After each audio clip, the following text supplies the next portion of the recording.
পর্যন্ত আমিও ব্যর্থ। আমিও আজকে বলে দিতেছি যে বড় বউকে এই বাড়ি তার ফিরিয়ে আনবো না, এটা একদম সত্যি কথা। তো আমি অনেক কিছু পাবো, আমি পুরো আমার জীবন পুরো সেট হয়ে যাবে। আসসালামু আলাইকুম এভরিওয়ান। আজকের ভিডিওর ক্যাপশনটা দেখে হয়তো আপনারা অবাক হয়েছেন যে আমি বড় বউকে আর কখনো এই বাড়িতে ফিরিয়ে আনবো না। এতদিন আমি এত যুদ্ধ করলাম বড় বউকে ফিরিয়ে আনার জন্য। মানে আমার আম্মুও তো চায় না বড় বউ ফিরে আসুক, আমার ছোট বউ তো সবার আগে চায় না বড় বউ ফিরে আসুক, মানে কেউই চায় না। আমি একমাত্র যুদ্ধ করে গেছি এতগুলো দিন বড় বউকে ফিরিয়ে আনার জন্য, সবার সাথে 6টা মাস ধরে যুদ্ধ করতেছি। তো শেষ পর্যন্ত আমিও ব্যর্থ। আমিও আজকে বলে দিতেছি যে বড় বউকে এই বাড়ি তার ফিরিয়ে আনবো না, এটা একদম সত্যি কথা। তো কেন আমি কথাটা বলতেছি ভিডিওর একটু পরে বিস্তারিত ক্লিয়ার করতেছি। তার আগে শুরু করি। আজকে কিন্তু ছোট বউয়ের বাবা ফোন দিছিল, তো ছোট বউয়ের সাথে ওর বাবার সম্পর্কটা আবার ঠিক হয়ে গেছে। এটা এমনই, ওনার না 4 বছর ধরে ছোট বউয়ের সাথে আমার সংসার শেষ, মানে 4 বছরের সংসার শেষ, এবার 5 বছরে পড়ছে। এতগুলো বছর ধরে আমি এটাই দেখতেছি, উনি 1-2 সপ্তাহ কথা বলে, তারপরে আবার একটা ঝগড়া লাগে, 1-2 মাস কথা বন্ধ, পরে আবার কথা বলে। তো উনি আসলে মেয়েটারে ছাড়া থাকতে পারে না। দিন শেষে ছোট বউয়ের মা আবার কন্টিনিউয়াসলি 4 বছর কথা বলে না, মাঝখান দিয়ে একটু কথা বলছে, আমার আম্মু ঠিক করতে চাইছিল। যাই হোক, এগুলো অনেক আগের ঘটনা, এগুলো না টানি। একটা কথা এইটাই, মানে ওর বাবার সাথে এমনই চলতেছে। এই একটা ঝগড়া বাঁধে, 1-2 সপ্তাহ কথা বলে না, 1-2 মাস কথা বলে না, আবার কথা শুরু হয়। তো উনি আসলে মেয়েরা ছাড়া থাকতে পারে না, আমাতুরের প্রতি যা একটু ভালোবাসা আছে ওনারই আছে। তো এর বাইরে আর কারো নেই, ছোট বউয়ের মা বাবারও নাই, ছোট বউয়ের মায়েরও নাই। ওর 2 ভাই আছে, যে 2 ভাইয়েরও কোনো মায়া কাজ করে না, সবাই যে যার মতো, খালি ওর বাবাটা একটু কথা বলে। তো এটা বড় কোনো ইস্যু না, এটা আমি 4 বছর ধরেই দেখে আসতেছি। তবে একটা কথা কি জানেন, ছোট বউরে নিয়ে যদি আমি একলা সংসার করতাম, তখন আবার ছোট বউর পরিবারের সবাই মেনে নিত সব কিছু, আমি অনেক কিছু পাইতাম। তো ছোট বউর পরিবারের 2 ভাই কিন্তু সরকারি চাকরি করে। তারপর ছোট বউর বাবা রিটায়ার্ড আর্মি অফিসার, না আর কি, আর্মি ছিল।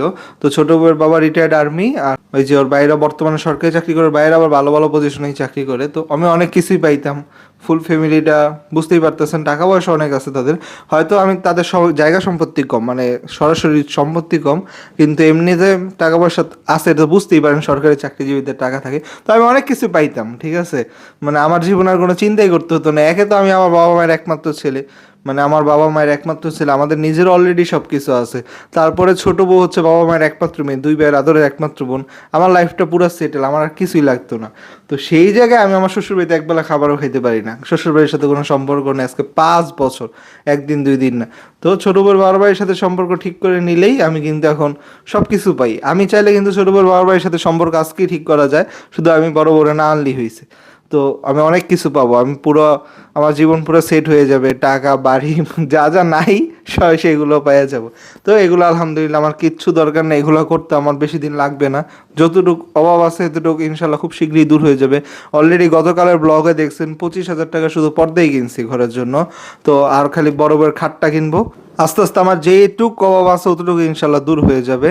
এখন কথা হচ্ছে, অভাব কোনো সময় মানুষের চিরদিন থাকে না, কিন্তু বিপদের সময়, অভাবের সময় মানুষজনের যে আচরণ, এটা কিন্তু আজীবনে মনে রাখে। আমি কিন্তু এখন খুব ভালো একটা বিপদে পড়ছি, আমার ছেলের জন্য শুধু আমার পড়ে, আমার বড় বউর জন্য আমারই পড়বে, এটা আর কারোই খারাপ লাগবে না। আম্মুরও খারাপ লাগবে না, আমার বড় বউর খারাপ, ছোট বউরও খারাপ লাগবে না। তো মেইনলি খারাপ লাগবে আমার, তাদেরও টুকটাক খারাপ লাগে, কিন্তু এটা ধরার মতো না।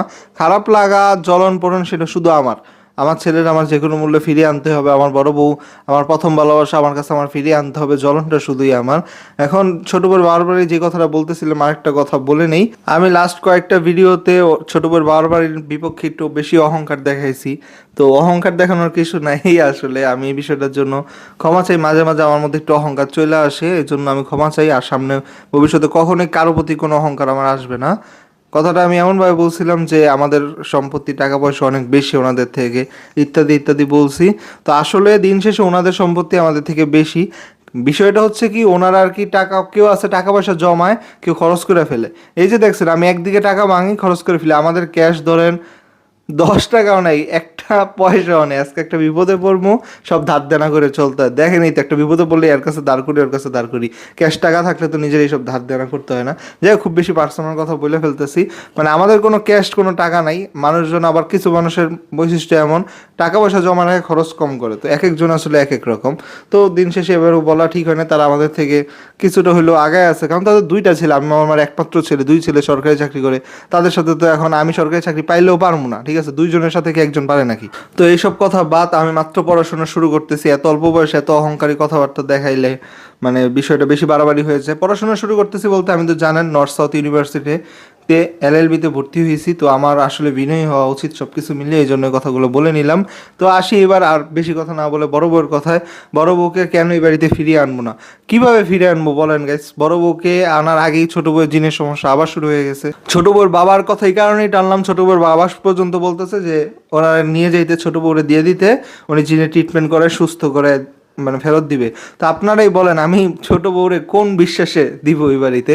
মানে আমার বড় বউ যখন বাবার বাড়িতে যায় বেড়ানোর কথা বললে কিন্তু গেছে, আমার ছেলেটারে তো আমি এই বিশ্বাসই দিছি, নাহলে তো আমার ছেলেরে দিতাম না। এখন ছোট বউ তাল তুলছে জিনের ট্রিটমেন্ট করাতে যাবে, তারপর মেয়েটারে নিয়ে যাবে। আমি মেয়েরে দিতেছি না, আজকের ভিডিওতে অনেক কথা বলছে আমি মেয়েরে দিব না এটা সেটা। তো মেয়েরে তো দেওয়ার আর প্রশ্নই হয় না, উঠে না। একবার মানুষ কয়বার ভুল করে, আমি একবার ভুল করছি বড় বউয়ের সাথে আমার ছেলেরে দিয়া, এখন দ্বিতীয়বার ভুল করবো ছোট বউয়ের সাথে আমার মেয়েরে দিয়া। ছেলে এক জায়গায় মেয়ে এক জায়গায়, আমি একলা একলা মরি নাকি? তো এটা কোনো দিনই হবে না। ছেলে মেয়ে দুজন ছাড়া বাঁচতে পারবো? মেয়েটা আছে দেখে না এখন যাও একটু বাঁচতে পারে। আমি যে ছেলে মেয়ের কি পাগল। তো আর একটা বিষয় হচ্ছে কি, আমি যে বড় বউকে আনতে যাব আম্মুর কিন্তু খুবই দরকার। কারণ আমি একটা কথা আপনাদের বারবারই বলছি যে বড় বউ না আসুক, বড় বউয়ের ছেলেকে অবশ্যই আনবো। এই কথাগুলো কিন্তু আমি এতদিন অনেকবার বলছি, কিন্তু সেটা তো সম্ভব হবে যদি আম্মুর সাথে যায়। আমার তো আর পরিচিত অনেক বড় বড় কোনো লোক নেই। এই কথাগুলো বলছি কার দাপটে? আম্মুর দাপটে। মানে আমার পরিচিত লোক আছে, যেহেতু আম্মু নারায়ণগঞ্জ শহরে আজকে প্রায় 30 বছর জব করে, কিছু না কিছু পরিচিত মানুষ আছে। তো এই যে ঝগড়াঝাটি ঝামেলা, ছেলেরে তুলে আনা এইসব বিষয়ে, বড় বড় তুলে আনা এইসব বিষয়ে সাহস দিবে হচ্ছে গিয়ে আম্মুই জোগাড় করতে পারবে। আমার তো নিজের পক্ষে এত কিছু সম্ভব না। তো এখন যদি আম্মু না যায় তো আমি যাই কি করব বলেন? তারপরে আমি যাব, বড় বউকে আনতে যাব না এমন না, আমি যাব আর কি। যে বিষয়টা ক্লিয়ার করা দরকার, বড় বউকে আনতে আমি যাব, কিন্তু তখন কি করব, বড় বউয়ের সাথেই থাকবো। মানে 4-5 দিন আমি খুলনাই থাকবো, এটা হচ্ছে ভিডিও আপনারা দেখতে পাবেন। তো ওদিকেই থাকবো, বড় বউকে ফিরিয়ে আনার সর্বোচ্চ চেষ্টা করব। যদি পারি এই বাড়িতে আর আসবো না, আমরা একবার 1 তারিখ থেকে ভাড়া বাড়িতে উঠবো। কারণ এই বাড়িতে এসে আসলে বড় বউ শান্তি পাবে না। ছোট বউ 2 দিন পর পর জিন, তারপর একটার পর একটা সমস্যা হইতেই থাকবে। তো এই হচ্ছে গিয়ে কারণ। বড় বউকে এই বাড়িতে আর কখনোই ফিরিয়ে আনতেছি না। আমরা ইনশাল্লাহ ভাড়া বাসায় থাকবো 1 তারিখ থেকে। তো দোয়া করবেন সবাই আমাদের জন্য। সব আপডেট আপনারা পাবেন, এমন না যে আমি ভিডিও দিব না গায়েব হয়ে যাব। ভিডিও আমি দিই নাই শুধু পরীক্ষার কারণে, পরীক্ষা শেষ এখন প্রত্যেক দিনই ভিডিও দেওয়ার ট্রাই করতেছি। রাতে একটু দেরি হয়ে যায় আপলোড দিতে, তাও দিই। তো সামনে ইনশাল্লাহ অনেক ভালো কিছু হবে। তার আগে আমি আরেকটা চেষ্টা করব আম্মুর সাথে সম্পর্কটা ঠিক করার। আম্মুর সাথে সম্পর্ক ঠিক করলে আর কি সব কিছু আমার জন্য ইজি হয়। বুঝতেই পারেন আমি একা একা যাই কী করবো। তো আমার সাথে যেই লোকই যাবে সেই আম্মুর। তো এরপরে এই যে আপনারা অনেকে প্রশ্ন করছেন কি আমি এত কিছু কিভাবে করলাম, 36,000 টাকার ভর্তি, 25,000 টাকার পর্দা, এরপর একটার পর একটা কিনতেছি, কিভাবে করছি। আমাদের তো আত্মীয় স্বজন অনেক আছে, তো সবার কাছ থেকেই না আমি ধার নিতে পারি। তাদের কনফিডেন্ট আছে, যেহেতু আম্মু চাকরি করে, তারপর আমি ফ্রিল্যান্সিং করি, পিছনে তো কম্পিউটার দেখতেই পাইতেছেন। বড় বউর জন্য কিনছিলাম, বড় বউ করে না আমি শুরু করছি। মানে মাঝখান থেকে কিছুদিন গ্যাপ ছিল পরীক্ষার জন্য। তারপর আমি বাবা মায়ের একটা মাত্র ছেলে, যে কোনো বাবাটা আব্বু কাজ করে, আমাদের ঘরে সবাই কর্মজীবী, তো টাকা দিতেই পারবো, এই বিশ্বাসে মানুষ ধার দেয়। তো এখন আম্মুর সাথে সংসার আলাদা হয়ে গেলে কেউ সামনে ধারও দিবে না। মানে আমার একার পক্ষে তত টাকা দেওয়া সম্ভব না, আম্মুর হেল্প লাগবেই। কোনো একটা জিনিস কিনতে গেলেই আমি এইভাবে ফিক্স করি যে মানে আমি যদি ধরেন একটা 30,000 টাকা জিনিস কিনবো, 20,000 আমি দিই, 10,000 আম্মু। মানে আম্মুর কাছ থেকে আমার একটা হেল্প লাগে, অ্যামাউন্টটা ছোটো হইলেও হেল্প লাগে। আর আম্মুর ভরসায় মানুষ ধার দিতে সাহস পায়, আমার ভরসায় তো আর কেউ ধার দেয় না। তো আমি অনেক টাকা অলরেডি ধার করে ফেলছি। তো এখন এগুলো কবে দিব আল্লাহ জানে। গাইস অলরেডি অনেক রাত হয়ে গেছে, ভিডিওটা আমি বড় করবো না। মেন কথা একটাই, আমি বড় বউকে নিয়ে আলাদা বাড়াবাড়িতে থাকবো। তার আগে আরেকটা শেষ চেষ্টা করব আম্মুর সাথে সম্পর্ক ঠিক করার। ছোট বউরও লাস্ট কিছুদিন সময় আছে। ছোট বউ যদি আম্মুর কাছে মাপ চায়, ছোট বউর কিন্তু সেকেন্ডের ব্যাপার, আম্মুর কাছে মাপ চাইলো আর হচ্ছে বড় বউকে আনতে গেল, সব কিন্তু আমার ঠিক হয়ে যায়। এটা হচ্ছে ছোট বউ খালি নিজের ইগো, নিজের জিদ, নিজের অহংকার বাদ দিলেই হয়ে যায়।